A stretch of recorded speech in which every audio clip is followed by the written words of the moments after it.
Aló, buenas tardes, ¿me escucha?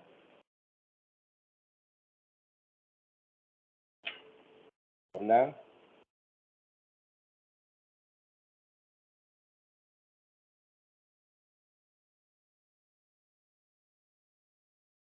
hola, ¿me escucha?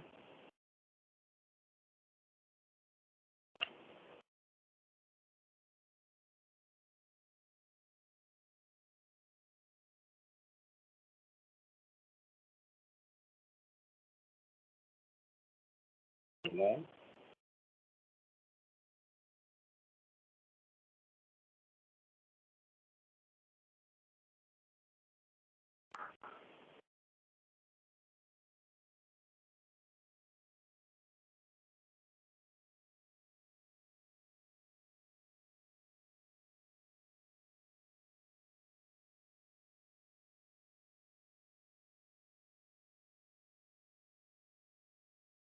Hola, hola, hola, ¿me escucha, profesor? sí, ahí le escucho yo. ¿Usted me escucha a mí? Sí, perfectamente. Buenas tardes. Ah, ya, buenas tardes. Sí, disculpe, es un error del aparatico. Bien, Ah, no, no hay eh, problema. sí. Ante todo, muchísimas gracias, profesor, por la oportunidad que le da a nuestro grupo de investigación de poder conocer un poco más de ese docente que fue elegido por sus estudiantes como un maestro huella por sus valores, ética y moral. Me llena de mucha alegría eso. Con nosotros va a compartir la entrevista la licenciada Jocelyn Peralta. Ella es del grupo de investigación y la tesis que está haciendo doctoral es acerca de este proyecto también. Ok, Jocelyn, ¿estás por allí tal vez?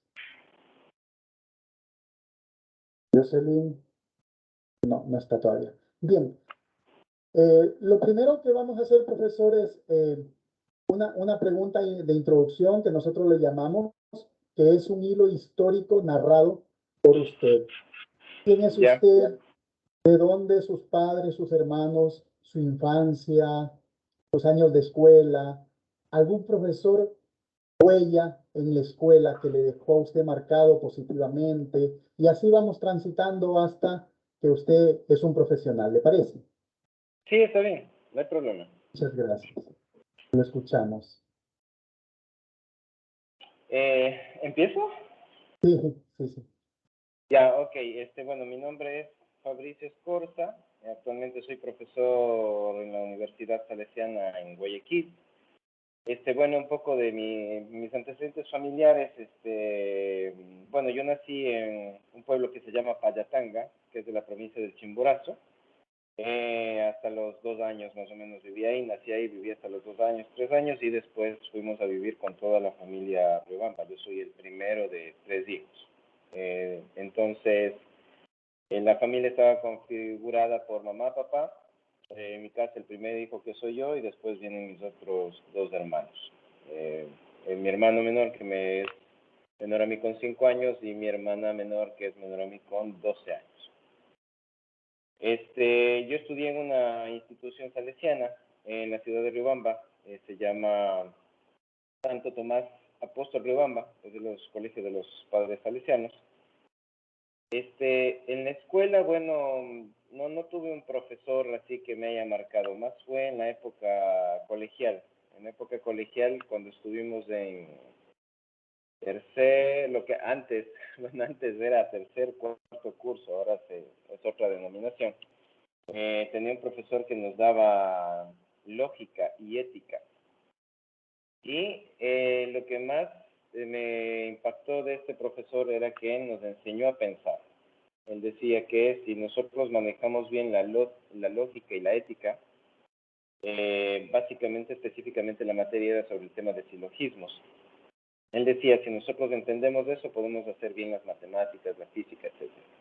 Eso a mí me llamó mucho la atención porque a mí mis profesores me hicieron creer, muchos de mis profesores me hicieron creer que no era bueno para la física y la matemática.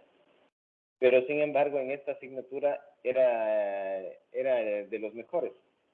Casi todos sacaban bajas calificaciones, y en mi caso siempre sacaba altas calificaciones en lógica y ética. Es algo que a mí siempre me chocó.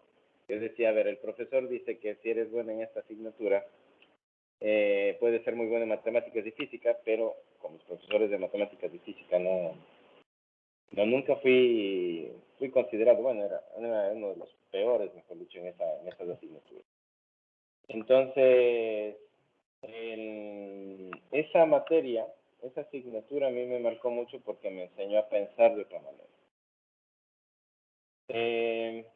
Eso, no sé si continúo hasta...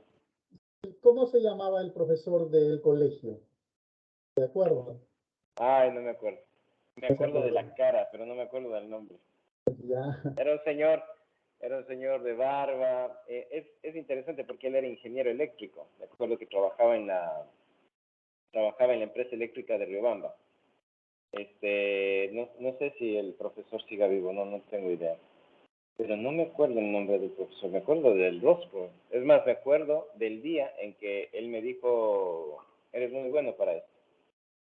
Me acuerdo cómo estaba vestido él. Me acuerdo de las gafas, me acuerdo de la ropa, que llevaba la ropa de antes, ¿no? De los ingenieros eléctricos que iban que arreglaban los postes de luz, esas cosas. Me acuerdo de eso, pero no me acuerdo el nombre. Fíjese, profesor, que según el profesor Luis Castellanos, él tiene escrito un libro que se llama Lenguaje Positivo y dice que el lenguaje positivo construye vidas. A lo mejor esa palabra de tú eres bueno para esto y si eres bueno para esto, eres bueno para el resto, le ayudó mucho a usted a ganar en autoconfianza, ¿sí? Y hacer pues lo que ahora es. Es muy interesante ese libro. Y de la universidad, ¿qué se acuerda? Bueno, en la universidad, bueno, antes de la universidad, yo estaba siguiendo un camino para ser religioso. Yo me gradué del colegio, en el colegio salesiano mismo, y entré a hacer un año de voluntariado con los mismos salesianos. Entonces, en el año de voluntariado, en el discernimiento, me doy cuenta de que no era mi vida ser religioso y tengo la oportunidad de ingresar a la Universidad Salesiana en Cuenca como estudiante. Ahí vivía yo como, antes había ahí un pensionado universitario. En la época en la que yo estudié había un pensionado universitario. Era un pensionado que íbamos chicos de otras provincias a Cuenca para estudiar distintas carreras. Éramos entre 40 y 45 chicos que estábamos más o menos, que iniciamos ahí. Y después se cerró por unas situaciones ahí un poco feas, se cerró el pensionado, pero bueno, esa es otra situación. En la universidad no tuve un docente así que digamos que haya marcado mi vida. O sea, tuve docentes buenos, tuve profesores muy buenos, pero así como que hayan marcado mi vida y como que hayan marcado mi visión de vida, no. Lo que yo podría rescatar es por la cercanía que tuve en ese momento con el señor rector de la universidad, al ser salesiano y estar en contacto con él por el lugar donde vivía, en el pensionado universitario, más más me marcó las conversaciones que teníamos con el padre rector, el padre Luciano Bellini en ese momento. Pero de ahí, algún profesor así específico, no. Tenía buenos profesores, pero No que hayan no, marcado. no había ninguna marca ni nada. No, para nada. Bien, vamos a entrar entonces en lo que es el desarrollo profesional docente. ¿Cree usted que con su práctica docente contribuye a moldear el proyecto de vida de sus estudiantes?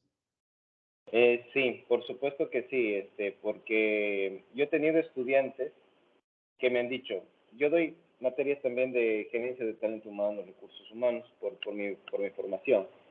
Entonces, muchos estudiantes me dicen, usted me cambió el chip, yo no sé si es que soy bueno para recursos humanos también o para poder trabajar en la psicología laboral, porque me decían, yo antes tenía claro que quería ser educativo, clínico, social, pero después en mis clases varios estudiantes me han dicho, usted explica de una manera tal la materia de gerencia de talento humano o la de psicología del trabajo, que ya no sé si es que me quiero dedicar a la psicología del trabajo o me quiero dedicar a la psicología X, ¿no?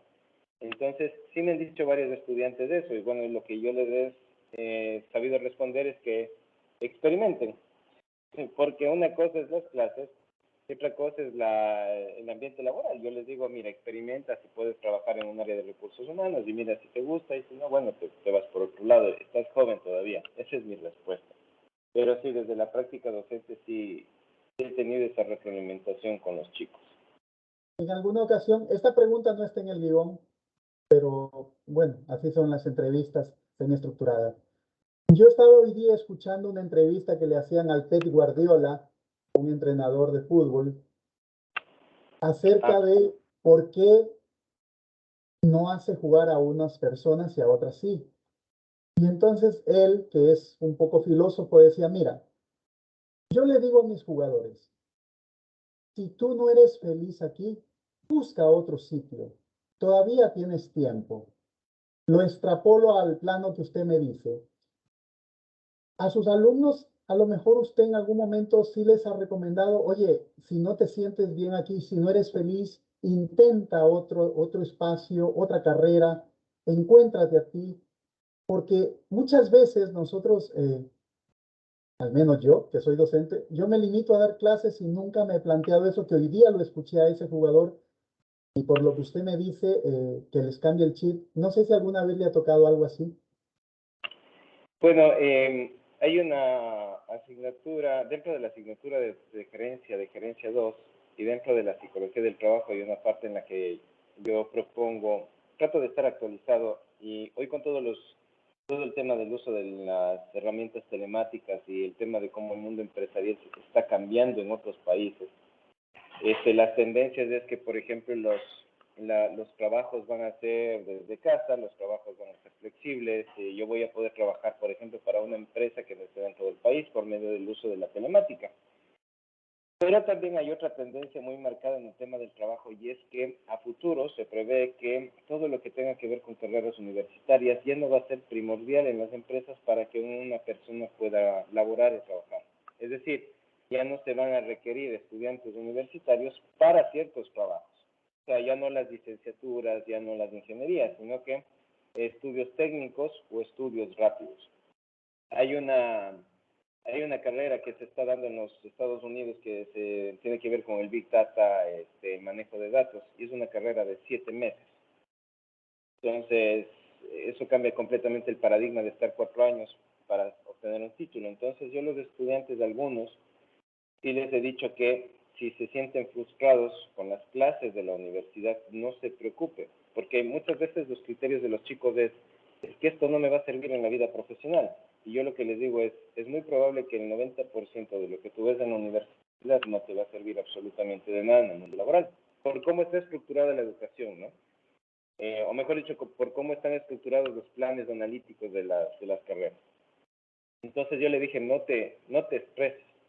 Si tú quieres ser psicólogo, gradúate, porque hay que profundizar, porque hay que leer, porque tienes que ser una persona responsable y también tienes que, si vas a tratar gente, tienes que estar preparado para hacerlo.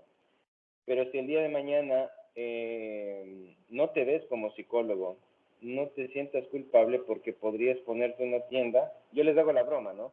Digo, el día que a mí me despidan de algún trabajo, yo me pongo un carrito de hot dogs y no pasa absolutamente nada si disfruto haciendo los hot dogs. Entonces, a las referencias a los estudiantes yo les digo lo mismo. No importa si más adelante la psicología no es lo tuyo o no es ahora, el mundo laboral está cambiando. Las carreras van a ser más cortas, es más, hay algunas carreras que desaparecerán, hay otras carreras que aparecerán nuevas que ni siquiera las tenemos en mente hoy, entonces yo les digo, no te preocupes, o sea, encontrarás la manera de poder enfocarte en lo que quieras. E inclusive hay algunos les he dicho que no necesariamente tienen que ser una carrera universitaria para poder sentirse exitosos, porque hay una frustración bien grande por algunos estudiantes que si no tienen el título no van a ser exitosos. Y yo les he dicho que no, el éxito viene en relación a los propósitos de vida, ¿no? Entonces sí les he dicho a mis estudiantes en relación a eso, viendo cómo va el futuro. Claro, claro. Muchas gracias. ¿Qué piensa usted al escuchar la palabra actuar acorde a la ética? Buena pregunta. Actuar de acuerdo a la ética es básicamente actuar en función de los principios éticos y morales que tengamos en la sociedad. No es lo mismo nosotros aquí en una sociedad occidentalizada y vivir en Medio Oriente. La ética y la moral se manejan de manera distinta. Entonces, cuando usted me hace esa pregunta, lo que yo pienso es sostener o mantenerse según la ética o los principios éticos que la sociedad nos exige mantener, lo que está permitido y lo que no está permitido para nuestra sociedad. Claro, claro, muy bien, sí. Fíjese, profesor, que yo estaba conversando con mis alumnas acerca de, me decían que si yo veía bien de que los orientales coman perro. Y yo le decía, bueno, pues si ellos quieren comer perro, que coman perro. Y me decían, pero es que hay que ser malo para matar un perrito. Y nosotros matamos a la vaca. Y para los de India, eso ahí no está correcto. O sea que coincido con usted, profe. Sí, sí, totalmente. Y, por ejemplo, los cobayos, ¿no? Los cuyes que comemos acá y en otros países son mascotas, ¿no? Así es, sí, sí. ¿Qué valores rescataría como aprendidos dentro de su formación como docente? Bueno, el valor más importante que yo he aprendido es el respeto por las calificaciones de mis estudiantes. Es decir, estamos en un mundo en el que debemos ser flexibles por el tema de los aprendizajes. No todo chico aprende de la misma forma. Hay estudiantes que son más visuales, más kinestésicos, auditivos, y hay estudiantes que no les da mucho por leer, pero sí por ver un video. Entonces, trato de rescatar el tema del valor o el respeto hacia las notas de los estudiantes, a las calificaciones, en función de lo que nos da el marco institucional, ¿no? Porque no es que podemos ser muy flexibles tampoco, no es que yo me puedo inventar otro sistema de calificaciones, sino que dentro de ese gran paraguas que la institución te da, pues, yo creo que el valor más importante y el principio más importante es el respeto hacia las notas que gana el estudiante. Que se respete mucho, o sea, lo alcanzado en función de sus conocimientos, esperando de que haya sido de esta manera. Porque eso también está cambiando mucho en el mundo y me cuestiono mucho si es que efectivamente las lecciones y las tareas que enviamos realmente funcionan o no. Es algo que últimamente me estoy cuestionando mucho, no sé si es que realmente funciona para aprender o solo sirva para ganarse una nota. Pero en principio, dentro de lo que me deja la institucionalización, la institucionalidad, perdón, el tema de las notas, para mí es primordial, hay que respetar eso, eso sí no se puede cambiar. Qué bien, qué bien. Al momento de reflexionar sobre su labor como docente, porque nos ocurre que a veces nosotros nos ponemos a pensar sobre qué estamos haciendo como docente, ¿qué aspectos toma en cuenta en esa reflexión? Bueno, yo pienso mucho a futuro. Me gusta mucho pensar a futuro. Por ejemplo, yo digo, en un futuro, bueno, ya hay evidencias, hay inteligencias artificiales que tomarán ciertos espacios de la docencia, en principio. Y a futuro se prevé también que ciertas inteligencias artificiales puedan, puedan enseñar. No sé si ser pedagogos, no sé si se puede acabar dentro de eso, pero sí enseñar.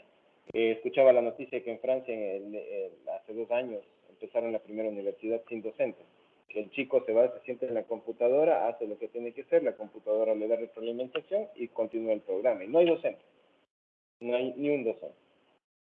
Entonces, bajo este criterio, en el tema de la reflexión, y más en nuestros países latinoamericanos, lo que yo siempre me cuestiono y me cuestiono todos los días es, ¿realmente sirve el modelo que estamos haciendo o simplemente estamos cumpliendo con la norma, el currículum, la planificación? Porque yo les veo a mis estudiantes desesperados por aprender, pero no les dejamos que se salgan de las 4 líneas de los programas porque hay que cumplir con los programas. Entonces yo digo, o sea, a ver, ¿por qué no podemos romper un poco eso y por qué no hacer un plan analítico flexible para empezar? Pero decir eso es herejía. Entonces, casi me queman vivo alguna vez por haber dicho eso. Pero yo considero que no estamos dando absolutamente nada de lo que el estudiante necesita hoy y lo que necesita el futuro. Yo pienso que estamos formando gente para el pasado. Estamos formando gente como nos formamos nosotros. Y eso ya no funciona, ya no sirve. No hay cabida. Stephen Kennis habla sobre el currículo reproductor y dice lo que usted manifiesta, de que nosotros estamos haciendo de reproducir lo que, bueno, él manifiesta, lo que las élites, lo que los grupos de poder quieren que nosotros reproduzcamos, que es competir, producir y consumir. Lo que usted dice es eso, y a los alumnos no les estamos enseñando lo que realmente quieren. Coincido con usted y también he tenido de que me han querido incendiar por pensar diferente. Sí, sí. Existen diálogos entre los profesores, con nuestros pares docentes, nosotros siempre conversamos. ¿Se incluyen temas que implican aspectos éticos? Sí. Aspectos éticos, por ejemplo, acá últimamente, por el tema de la intervención del gobierno en las universidades, con el tema de las famosas evaluaciones, ¿no? Que al final y al cabo no son evaluaciones, sino que es un tema más de burocracia y papeleo, no dejan que las universidades puedan desarrollarse. Lo que estamos tratando de mantener es el status quo, o mantener las carreras como están, porque parece que eso funciona. Entonces, de cierta manera, yo pienso que las universidades como tal no las están tampoco dejando trabajar. Puede ser que exista mucha gente que está reflexionando sobre este tema y sobre aspectos éticos específicamente, pero yo pienso que el intervencionismo tampoco no es que nos deja hablar de estos temas. Porque hay cosas que a pesar que están dentro de la norma, posiblemente no sean tan éticas. Por ejemplo, estoy teniendo un caso ahora. Tengo unos chicos que se están quejando porque no alcanzaron la nota mínima porque están haciendo unos trabajos de titulación. Se quejaron, mandaron un correo al vicerrector. Entonces, indicando de que yo les estoy perjudicando. Que son 4 o 5 chicos. Entonces, bajo mi criterio y bajo las rúbricas he tratado de ser lo más objetivo posible con las investigaciones, porque soy profesor también de titulación y metodología de la investigación. Entonces he tratado de ser lo más objetivo posible y bajo esa rúbrica y bajo el modelo de la universidad no deberían pasar, deberían repetir la asignatura. Pero hay esta situación como una permisividad, o sea, no me lo dicen de frente, pero me hacen entender como que debo ayudar más. Yo digo, no puedo ayudar más porque ya se les ayudó todo lo que se pudo ayudar. Entonces, deben quedar. Deben repetir. Lo más sano muchas veces para una persona es, por aprendizaje, debería repetir. Lo más sano. Pero por cumplir las estadísticas, que sí, el tema de sostener al estudiante, el tema de la estadística, que no debe ser tan alta, que no debes dejar a tantos, eso hasta cierto punto es la norma, pero no creo que sea ético. Es tan obvio lo que usted dice, pero es lo que se da. Yo fui profesor en la Pontificia Universidad Católica del Ecuador y en el 2014 y la directora de la carrera me dijo a mí, recuerda que ellos te están pagando. Yo me quedé de piedra, profesor, cuando me dijo eso y es que no sabía qué responder, o sea, lo que me quisieron decir es póngales la nota. Sí, en Y otras eso no palabras. es, y eso no es ético, para nada. Hola Jocelyn, ¿qué tal? Buenas tardes. Continúas con la entrevista. ¿Tienes abierto, no tienes abierto el micrófono? No te escuchamos.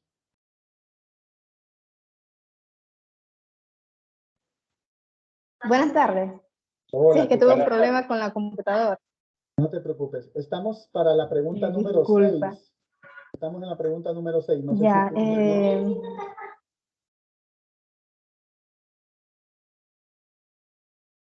sí. ¿Por cuál pregunta vamos? Pregunta número 6 tienes que realizarle al profesor Escorza. Listo. Un gusto. ¿Cómo ¿Cómo está? consigue Mucho gusto. usted información ética? Perdóneme, no, se entrecortó un poquito. ¿Cómo concibe usted la formación ética? O sea, esa formación que a nosotros tenemos, ¿cómo la concibe usted? ¿Desde dónde? ¿Desde qué espacio? El tema de la ética, o sea, bueno, es que antes en los programas, en mi época, estaban en los programas de colegio, te daban ética, te daban principios, valores, moral. Yo desde ahí me lo llevo, porque cuando estuve en la universidad nunca me dieron un tema de, creo que alguna vez vi un seminario, alguna cosa así, pero era más por cumplir, era más como una materia de relleno, los típicos seminarios, ¿no? Que es adicionales de formación humanística. Pero yo más me llevo el tema de la formación ética y moral desde lo que aprendí en las aulas en la secundaria. Porque en la universidad prácticamente no. Y en la maestría peor. O sea, nada. Y en el doctorado, en los seminarios, nada, peor, o sea, menos peor. Sí, y si retrocedemos un poquito antes de la escuela, la formación ética desde el hogar, lo que nuestros padres nos enseñan. Bueno, yendo más hacia atrás, yo creo que es más que los padres, los abuelos. En mi época, el abuelo era el que te decía, no, eso no está bien, no hagas eso, más que los padres. O sea, bueno, en mi caso, mis padres no eran no se metían mucho en eso. Bueno, mi papá lo único que me decía es nunca robes a nadie, no robes porque robar es lo peor y él me decía, tú puedes ser lo que sea, pero jamás robes a nadie. Es lo único que me acuerdo de mi papá. Pero en el tema de tratar a las personas, el otro, más recuerdo a mi abuelo paterno, que nos decía cuando éramos pequeñitos, ¿no? Teníamos 5 o 6 años. ¿Qué te decía sobre el respeto, por ejemplo, los abuelos? Porque los abuelos son, Ah, sí, por ejemplo, sobre el respeto, que debes respetar a la abuela, debes respetar a la mami, al papi, debes respetar lo que tus mayores te dicen. El respeto sobre las cosas también nos decían que no debemos tocar lo que no es nuestro, por ejemplo, en el caso del respeto, ¿no? Pero era más de eso, o sea, el no hagas, o sea, la parte de no. Eso entiendo yo como una especie de educación en valor, basado en la no permisividad. claro, claro. Jocelyn, ¿puedes seguir con la pregunta 7? Claro. ¿Qué tipo de estrategias utiliza usted para considerar la ética dentro de la asignatura? Bueno, las estrategias que yo utilizo en mis asignaturas son básicamente que todo esté claro. Es decir, al principio, cuando recién nos presentamos con los estudiantes, cuando es un nuevo curso, o un nuevo semestre, un nuevo periodo, dejo las cosas claras.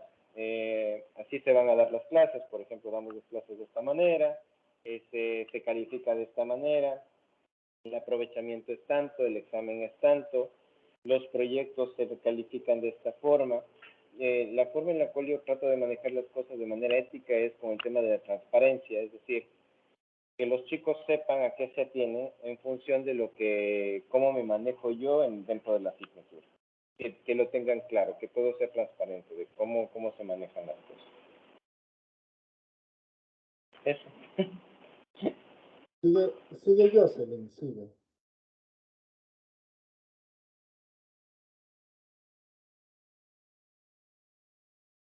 Creo que se fue. Jocelyn,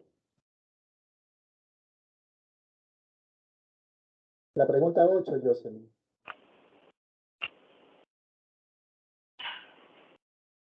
Ya es que se me recorta. ¿Cómo piensa que los alumnos aprenden principios y valores dentro del aula de la clase? Bueno, dentro del aula de la clase yo no creo que apliquen los principios. Yo me he topado con ciertas actitudes de ciertos alumnos que yo considero que no son tan éticas, pero es más por cómo ellos se manejan en las cosas.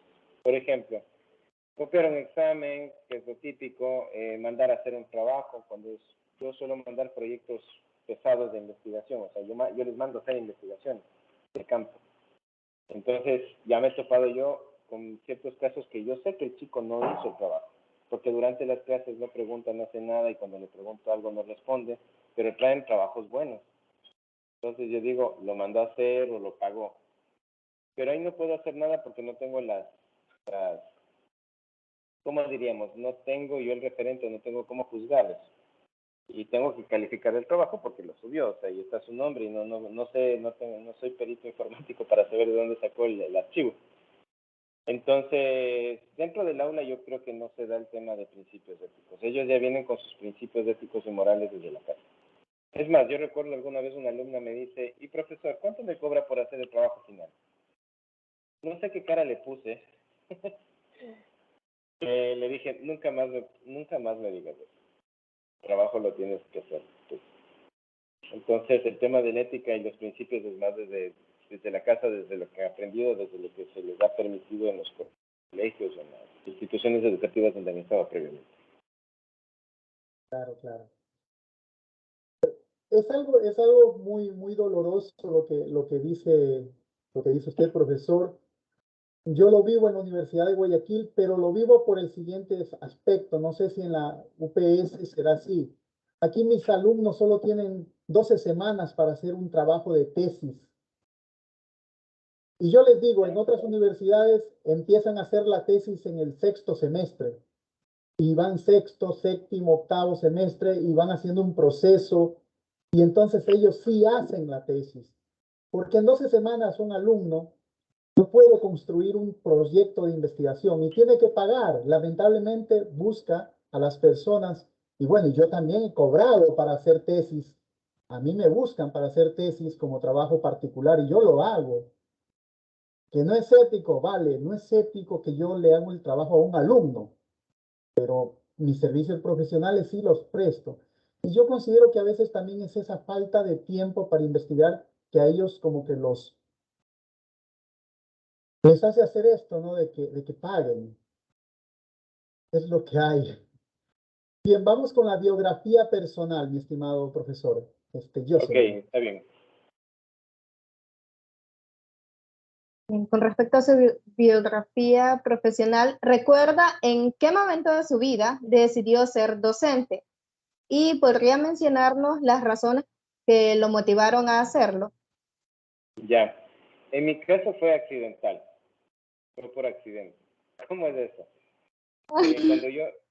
Cuando yo me formé como psicólogo del trabajo, mi sueño era ser gerente. Ese era mi sueño. Y bueno, hice una carrera profesional en la cual, bueno, no sé si fue suerte del universo, no tengo idea. Pero, por ejemplo, yo ya fui jefe administrativo y de recursos humanos a los 25, 26 años, aquí en Guayaquil. O sea, yo trabajé en Cuenca, en el Banco del Austro, como asistente, como auxiliar del área de recursos humanos, de marketing, de administración, y se abre una vacante y termino siendo jefe administrativo y de recursos humanos del Banco del Austro acá en Guayaquil, a mis 25, 26 años. Después, por cosas de la vida, salgo del banco e ingreso a la Universidad Salesiana como coordinador de talento humano. Y después ya se transformó el puesto en una gerencia, como una dirección, porque la universidad en Guayaquil creció muy rápido y a pasos agigantados. Entonces me convertí ya en más de una gerencia. Entonces, yo ya a mis 27, 28 años, yo ya cumplí esa meta de ser director, de ser directivo, de ser gerente. Entonces, yo estaba feliz con el trabajo que hacía. Además que era un trabajo en el cual uno maneja ciertas variables en las cuales uno puede hacer muchas cosas.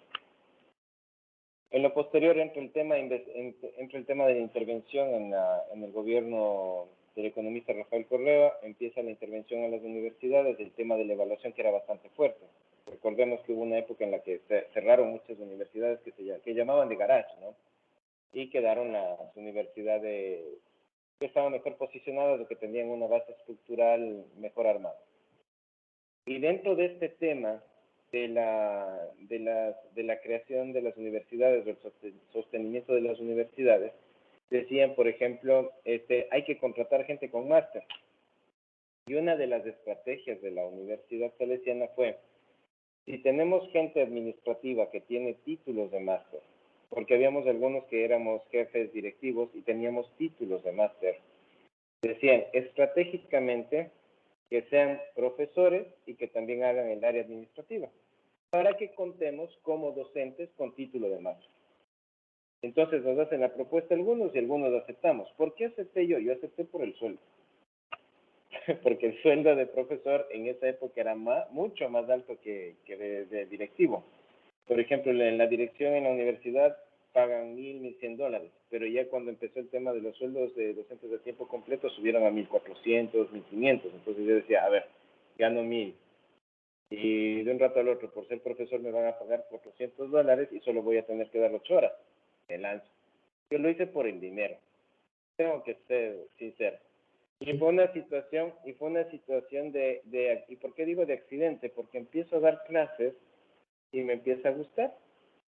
Y me empieza a gustar que me pregunten los chicos y yo les respondía. Y como yo daba siempre estas áreas de recursos humanos y como había sido casi 3 años director y gerente y toda la cosa, se me hacía muy fácil darles ejemplos, darles casos, etc. Entonces me empieza a gustar, me empieza a gustar, me empieza a gustar, me empieza a gustar. Y en un momento de la vida dejo la gestión administrativa, la gerencia, y paso a ser docente a tiempo completo. Entonces yo yo digo que soy profesor por accidente y por conveniencia. más no es que yo quise alguna vez, si quiero ser profesor, no, nunca se me pasó por la cabeza, jamás, nunca. Y ahora me encanta.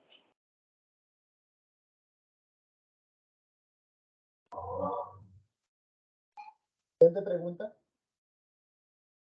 Sí, bueno, en la infancia, digo, algún momento tuvo que entrarle una idea o una curiosidad de cómo es enseñar, ¿o no? No, yo en la infancia quería ser Superman, o sea, yo quería tener superpoderes para salvar al mundo. Y en el colegio yo quería servir a la gente, pero nunca se me cruzó la idea en la cabeza por ser profesor, o sea, jamás, nunca, o sea, no, y por aquí, no, nunca. Fue por accidente y por conveniencia, siempre digo eso. Ah, bueno, la siguiente pregunta que tenemos es si nos puede narrar una experiencia que sea significativa durante la formación primaria y secundaria que le motivó a escoger la docencia como carrera. ¿Habría alguna? Ya la No. respondió. Ya la respondió. No es verdad, no, para nada, no, para nada. Bueno, continúa. En cuanto a su formación de especialización, ¿puede mencionar una experiencia que contribuyó a ratificar su inclinación por la docencia?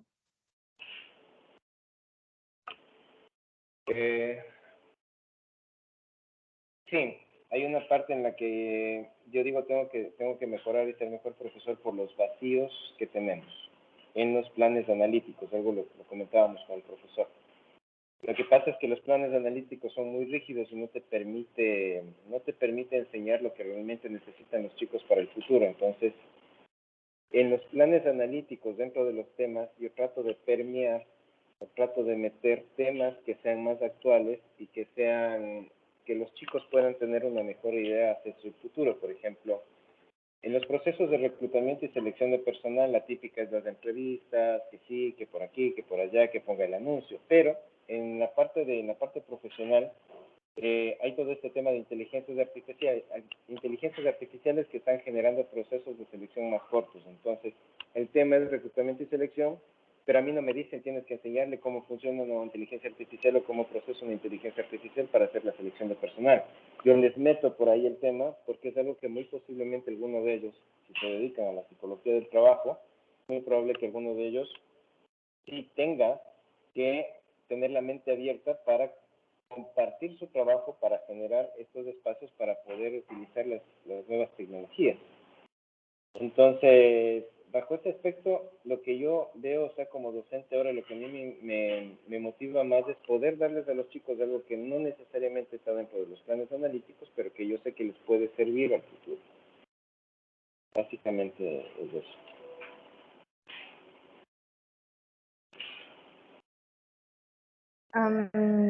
¿Nos puedes mencionar un momento destacado dentro de su formación y carrera profesional?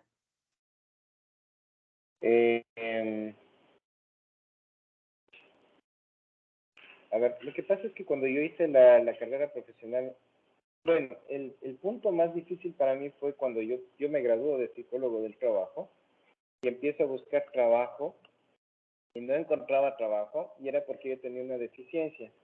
Siempre me decían, para trabajar en recursos humanos tiene que ser nómina. Y a mí en la universidad no me dieron nada de nómina, absolutamente nada, cálculo de remuneraciones, de nada.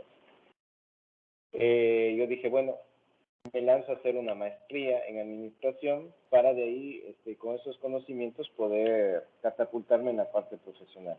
Entonces, psicólogo del trabajo y me lanzo a hacer una maestría en administración, que yo de administrador de economía, de contabilidad, no sabía absolutamente nada. Entonces, yo creo que eso fue uno de los puntos más complejos, porque la educación que a mí me dieron no era suficiente para conseguir un trabajo.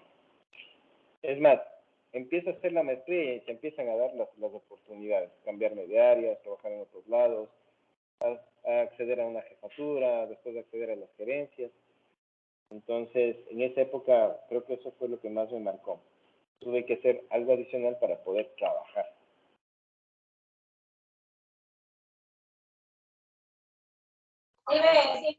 Ok, mencione los principios éticos que direccionan su labor docente y explique el momento en el que aplica. Ya, dentro de mi labor docente es el respeto a, bueno, ya hablamos un poco a las calificaciones de los chicos. Es muy importante para mí respetar las calificaciones dentro de lo que nos da la normativa institucional.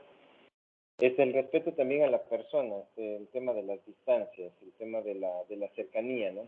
El caso de la Universidad Salesiana y de los salesianos es que somos muy cercanos a los chicos. Tanto así que nosotros, por ejemplo, sí nos metemos a jugar, sí les hacemos bromas, jugamos basquetbol, jugamos fútbol con ellos, también nos metemos en conversaciones triviales en los pasillos. Ahí es por la dinámica que tiene la universidad. Pero siempre tiene que haber un marco de respeto y el tema del espacio personal. O sea, por ejemplo, se debe evitar mucho el tema de el acercarse mucho a un alumno, a una alumna, tocarle, abrazarle, eso no se puede. Somos cercanos, pero no hay mucha esa cercanía. Ahora, por ejemplo, ha habido también situaciones incómodas, por ejemplo, de exalumnos o exalumnos que vienen y te dan un abrazo. También en los pasillos, ¿no? Profesor, ¿cómo está? Que no sé qué, y el abrazo. Entonces uno se siente como incómodo por esa misma situación del tema de la barrera que tiene que haber, ¿no? Entonces, en primera instancia, el respeto a los espacios personales, el respeto al tema de las calificaciones y otra situación es darles el conocimiento más actualizado posible por respeto al tema de la inversión que están haciendo ellos. No considero que sea justo ni ético darles una formación antigua para que ellos se estrellen en el campo laboral. No creo que sea ético de nuestra parte formarles para el pasado. Creo que estos tres principios son con los que más me manejo.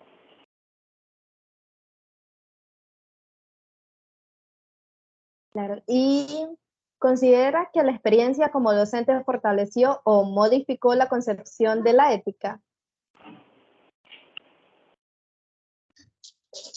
A ver. No, yo pienso que los principios fundamentales se mantienen. Lo único que cambia es el espacio. Es decir, pues yo creo que son los mismos principios si estoy en casa, el respeto a los demás, por ejemplo. Estoy en casa que cuando estoy en la calle, que cuando estoy dentro de la institución. Creo que los principios son los mismos, los espacios son diferentes.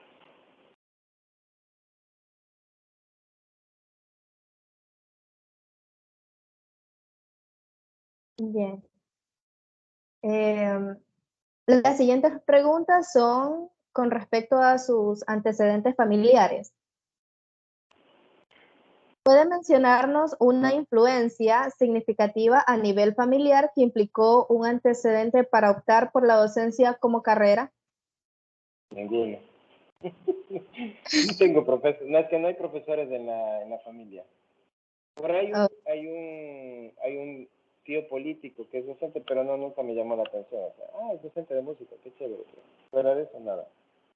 En la familia no.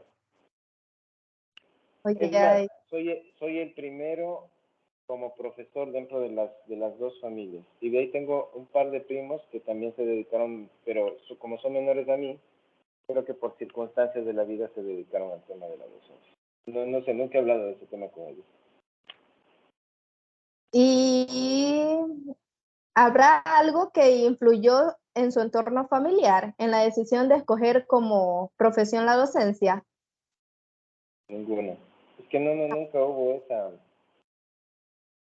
esa cercanía con la docencia ni nada, no. Más es el tema este, por eso digo yo que hay por accidentes hacer docencia. Ya.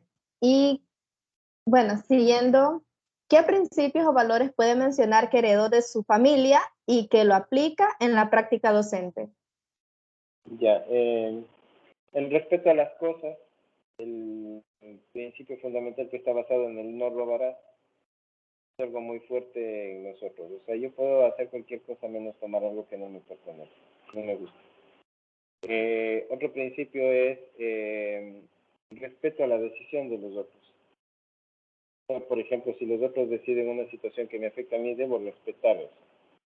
Dentro de las relaciones, dentro del tema del trabajo, etcétera. O sea, soy muy respetuoso de esas cosas. O sea, si mis jefes me dicen no se hace esto, no lo hago.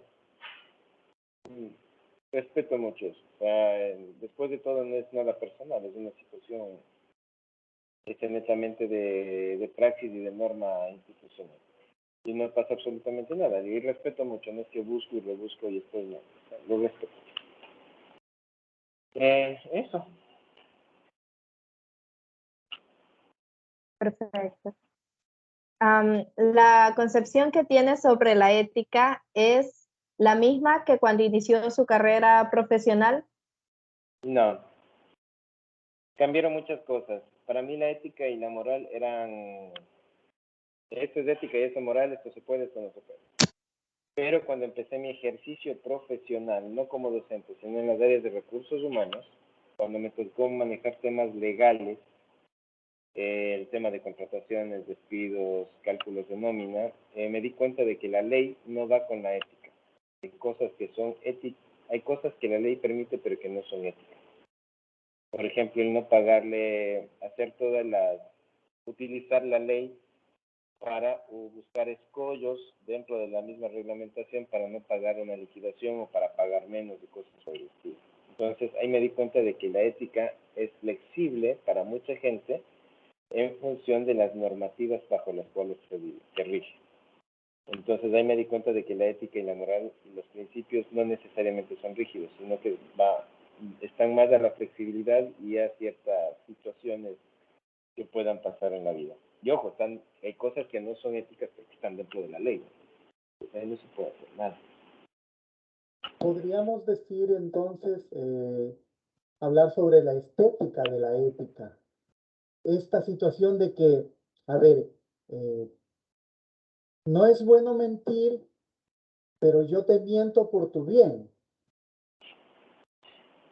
¿Sí? Más o menos, sí. Y sucede muchísimo eso, ¿verdad? O sea, Sí, sí. no es bueno engañar, no es bueno ser infiel, pero lo voy a hacer porque tú lo fuiste.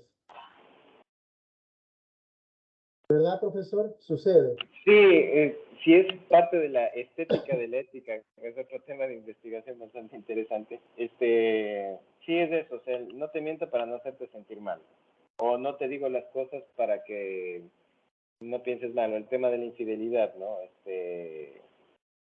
Soy infiel porque no me das lo que yo necesito, entonces ahí pasamos de una relación de ¿qué me das y yo te doy? Entonces, bueno. Sí, entonces sería la estética de la ética, aplicada a todo. Sí, sí, sí, sí.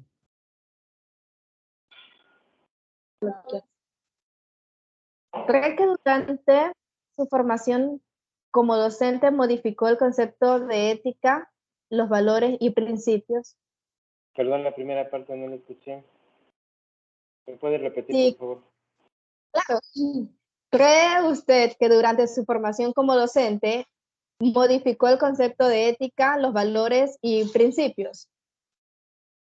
No sé si modificó el tema de la ética o los valores, pero lo que sí aprendí en mi ejercicio docente es que una nota no define al estudiante y no necesariamente un trabajo no hecho no define el conocimiento del estudiante. Entonces ahí hay el tema de qué tanto podemos, o sea, yo me llevo esta frase de que primero el hombre antes que el sábado, ¿no? Que es una frase de Jesús. No soy religioso, solo tomo la frase.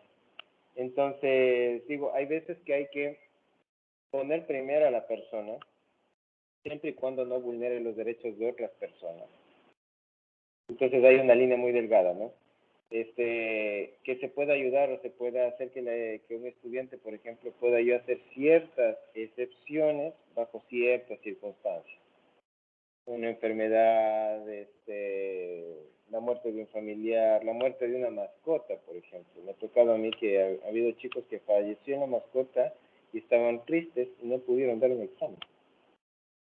Y yo digo, a ver, la norma dice que tienes que tomar examen y si no es el examen tiene que darlo atrasado. Pero hay un tema de la emocionalidad por el fallecimiento de una mascota que es lo mismo que el fallecimiento de una persona.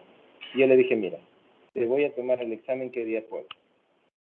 Pero no le digas a nadie, que si no después me meten problemas, porque estoy entendiendo que la ética me dice que no debo hacerlo, debería dar atrasado, es más, se castiga pagando un adicional, los exámenes de atrasado siempre se pagan con un valor adicional, o se pagaban, ya se eliminaron, pero yo omití esa parte por entender que había un duelo.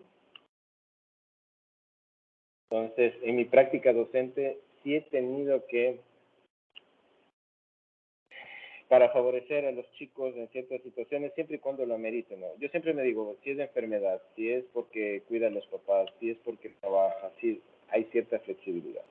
O sea, hay una enfermedad, hay cierta flexibilidad en saltarme ciertas normas, en ese aspecto. Por eso digo, el hombre antes que el sábado. Estará bien, no sé, pero así lo hago. Sí. En la actualidad, ¿cómo relacionan los contenidos de las diferentes asignaturas con la ética, los valores y principios?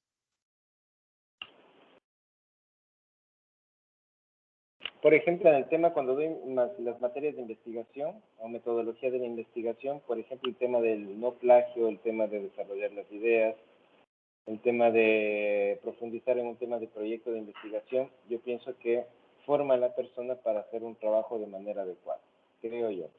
De ahí en las otras asignaturas no se ve tanto la ética. O sea, fuera de que pegues bien la tarea o que hagas bien la tarea o que hagas la tarea, no se ve otro más.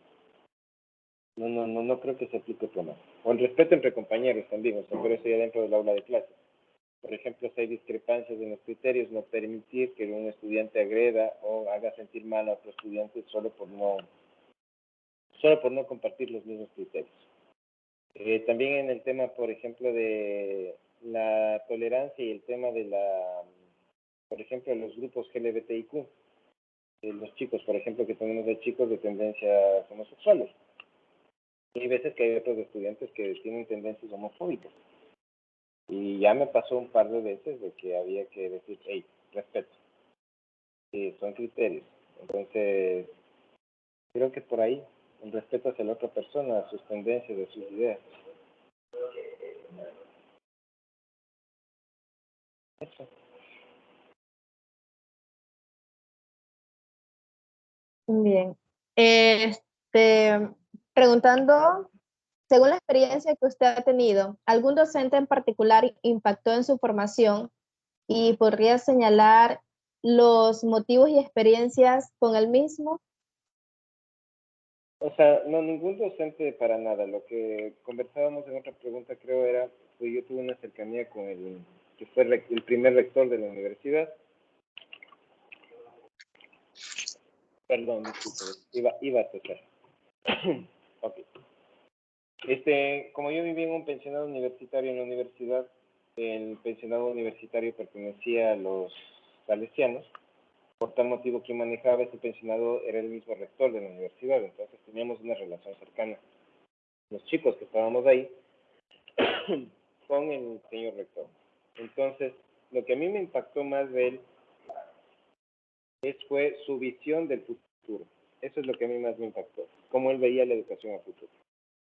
Y en ese aspecto,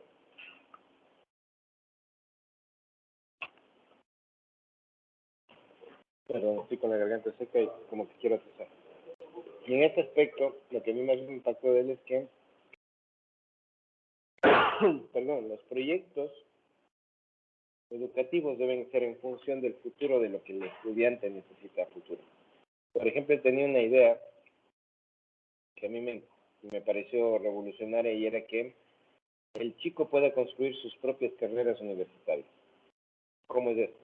El título sale general, por ejemplo, licenciado en Ciencias Sociales. Pero yo como estudiante puedo escoger materias de psicología, materias de comunicación, materias de computación. Se tienen unas materias específicas para especialización y de ahí el estudiante puede escoger lo que quiera. Es decir, yo puedo estar, digamos, estoy interesado en la psicología, pero también quiero tomar una clase de comunicación, también quiero tomar una clase de administración, una de contabilidad, etc. Cada uno iba armando su carrera, pero quedó en un sueño, o sea, nunca se aplicó. Era súper interesante. Entonces, la visión del padre rector, el padre Luciano Bellini, en ese momento me parecía una persona muy innovadora, una persona muy de futuro. Eso a mí me influenció bastante en cómo yo desarrollo la parte académica o la parte de como profesor que tengo. Trato de siempre darles visión a futuro a mis estudiantes.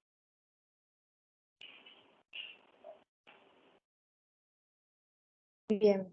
¿De qué manera describiría la aplicación de la ética en su práctica como docente? ¿Puede narrar una anécdota que evidencia lo mencionado?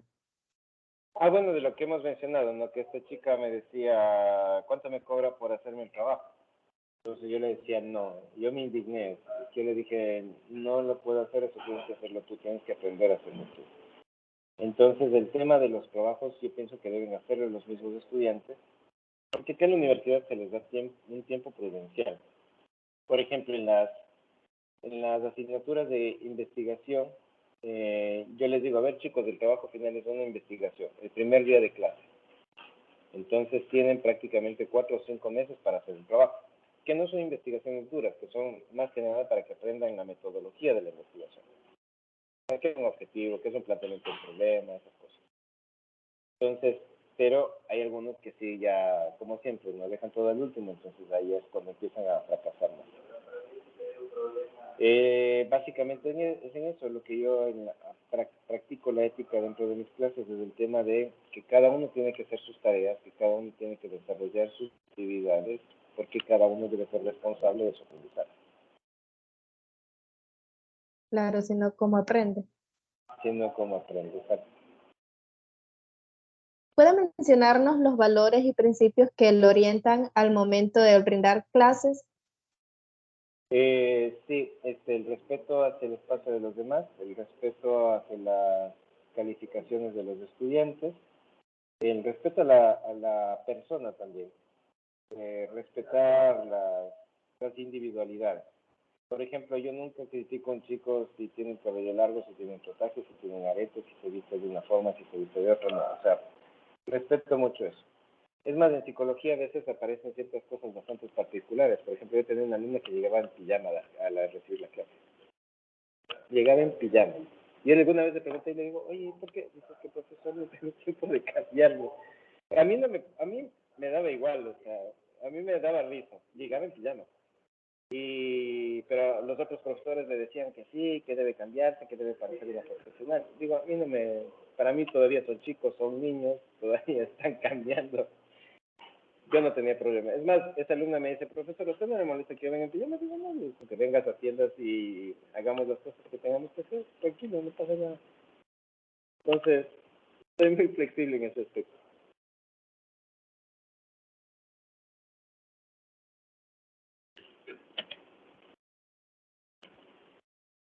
Creo que estaba apagado el micrófono. Sí, ya lo encendí. Al momento de iniciar clases, ¿impone reglas de evidencia? Sí. Siempre todo es bajo ciertas reglas. Cómo se cómo se tienen que presentar los trabajos, cuáles son los tiempos de presentación de trabajos, cómo voy a calificar, cuáles trabajos van a ser individuales, cuáles van a ser grupales. Siempre pongo las reglas para que tengan claro cómo vamos a manejarlos. Porque si no, ellos después dicen, no, es que nunca nos dijeron, que por aquí, que por allá, que el profesor hace lo que quiere. Entonces, no, desde el principio, hacemos esto, tal cosa, de esta manera. Así calificamos y así me ha funcionado mejor, cuando las reglas y las normas están claras desde el principio.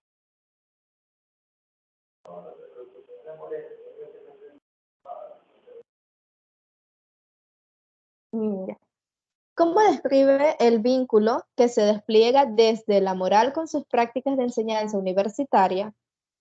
Y nos podría relatar una situación vivida en el salón de clases en relación con este vínculo.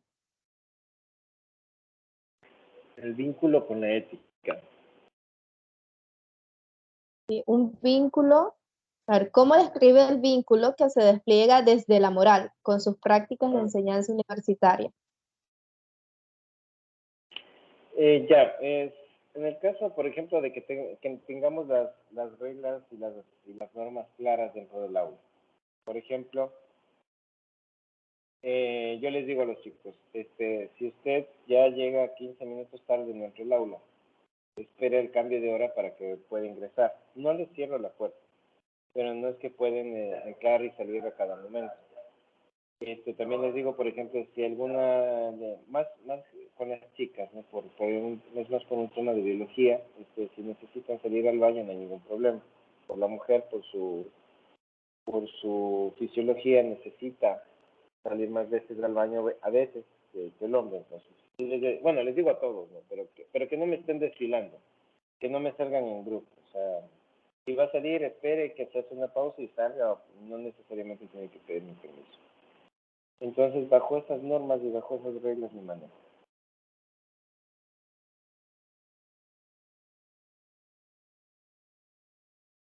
Yo digo a veces eso también por la costumbre, porque con respecto a eso, yo estaba acostumbrada en la escuela a pedir permiso siempre, o levantar la mano, porque si no, uno lo retaba para salir al baño.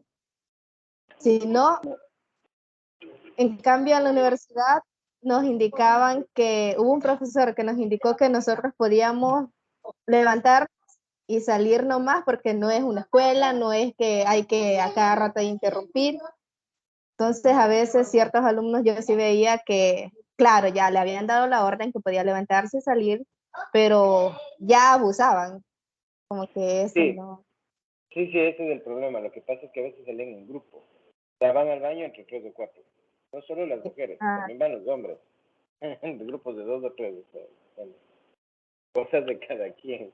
No es peligroso el baño aquí en la universidad, no es que ha pasado nunca nada, pero bueno, es que salen en grupo. Pero yo sé que salen en grupo porque se van al bar o yo qué sé, no sé, se cansaron. Bueno, no ocurre muy seguido, pero ya me ha pasado de que empiezan a salir en grupitos y digo, no. Tienen que esperar. Bueno, esa era la última pregunta que teníamos. Sí. Bueno, esa es la última pregunta. La investigación recién empieza. Nosotros vamos a desgrabar la entrevista y una vez de que la desgrabemos la vamos a editar desde lo que entendemos que dijo la entrevista. Pero la única manera de validar esa entrevista es enviándosela a usted para que la lea, porque usted es el que dijo las palabras y usted puede cambiar alguna palabra que a lo mejor la dijo y cuando ya la lee dice, no me cuadra esto. Entonces, esa es una manera de validar nuestra entrevista. Y lo segundo es un ejercicio. Bueno, le comento. Lo que nosotros hacemos con nuestros maestros huella es publicar un libro de su historia de vida. Tenemos más o menos unos 18 libros de profesores de varias universidades. Antes hicimos sobre el perfil epistemológico, ahora estamos haciendo sobre valores ética y moral. Entonces, para yo poder entender, para que Jocelyn y el grupo pueda comprender a este docente, a este buen docente, También les pedimos que nos hagan un hilo histórico fotográfico. Ya. Ferrarotti es un investigador de relatos de vida que trabaja en base a las fotografías. Y dice, una foto dice más que 1000 palabras. Allí hay una historia.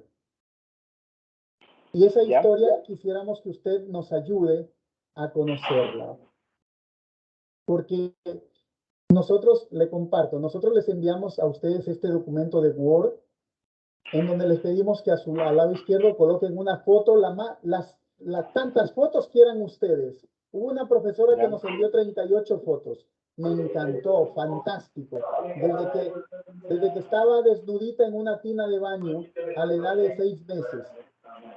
Y luego aquí viene algunas fases del relato, unos ejercicios para usted, ¿sí? En donde, por ejemplo, los personajes de esa foto, quiénes son los protagonistas de esa foto, además de usted, de que si hay personajes secundarios, dónde ocurrió esa foto, cuándo ocurrió, y luego viene un nudo en donde usted cuenta qué es lo que pasó antes, en el momento, después de esa fotografía, es decir, contarnos unas pequeñas historias. Y el desenlace de esta foto, ¿sí? ¿Cómo se resolvió esa foto? A lo mejor esa foto fue antes de ir a comer, qué sé yo. Y si estas experiencias fueron resultados de un aprendizaje bueno o malo para usted. ¿Sí? Y luego, claro, la fecha de la fotografía. Esto de aquí nos va a ayudar a nosotros muchísimo, muchísimo a poder construir el tercer capítulo del libro que se llama Hilo Histórico Fotográfico del Docente. Le rogamos que con tiempo usted vaya tranquilamente escogiendo esas fotos que a uno lo atraviesan y cuando uno las ve dice, wow, esta foto, wow, qué hermosa esta foto. Ayúdenos con eso, profe, para poder construir su historia de vida. Y bueno, muchas gracias. Bueno, un poco difícil porque no me tomaba muchas fotos Tengo fotos contadas de mi niñez y la adolescencia. Tengo más fotos de ya cuando estuve en la universidad, ¿no? Pero bueno, buscaré la que tiene las fotos de mi mamá. Esas fotos. Claro, claro. Sí. Usted las que usted considere, ¿sí? Para eso nosotros les damos un plazo de 2 meses a los profesores para que con calma busquen y armen eso, ¿sí? Hasta eso ya le enviaremos la entrevista. Profe, muchísimas gracias a nombre de Jocelyn, a nombre mío y del grupo de investigación. ¿Sí? Muchísimas gracias por su entrevista. Un placer, gracias a ustedes. Que tengan buena tarde. Gracias. Hasta luego.